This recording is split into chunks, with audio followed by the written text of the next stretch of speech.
سرکاری گاڑیوں کے ذاتی استعمال یا غیر مجاز مقاصد کے خلاف سخت کارروائی عمل میں لائی جائے گی۔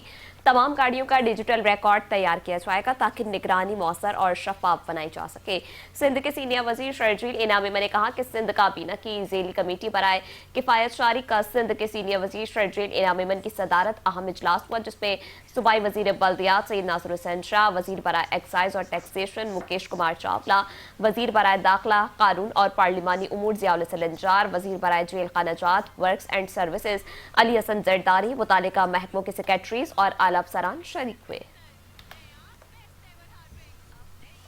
کوئی اور صوبہ مفت میں پنک بائکس یا پنک اسکوٹر نہیں دے رہا، پاکستان پیپلز پارٹی حکومت سندھ دے رہی ہے، اور وہ پنک بائکس میں آپ جو ہے آرام کے ساتھ سفر کر سکتے ہیں۔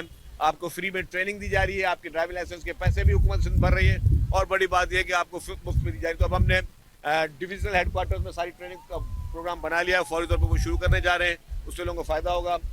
ٹریفک کے لیے بہت امپورٹنٹ قوانین ہیں۔ ابھی وزیر داخلہ صاحب نے جو ٹرانسپورٹ اس میں ٹریفک محکمے میں جو ای چالان کا سسٹم شروع کیا ہے، میں سمجھتا ہوں چالان بھی بہت ہو رہے ہیں۔ اب لوگوں کے لیے پیغام ہے کہ برائے مہربانی ایک اچھا شہری ہونے کے ناطے ٹریفک کے قوانین کی پاسداری کریں۔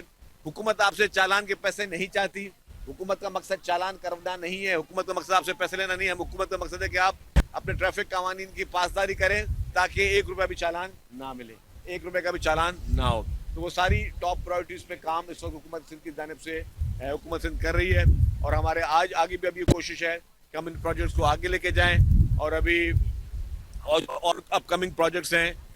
مزید 500 ای وی بسز جو ہیں اس کا بھی پروجیکٹ ہے جس کو ہم لے کے آ رہے ہیں۔ تو حکومت سندھ اپنے شہریوں کو بہتر سے بہترین سفری سہولیات کے لیے دن رات کام کرے۔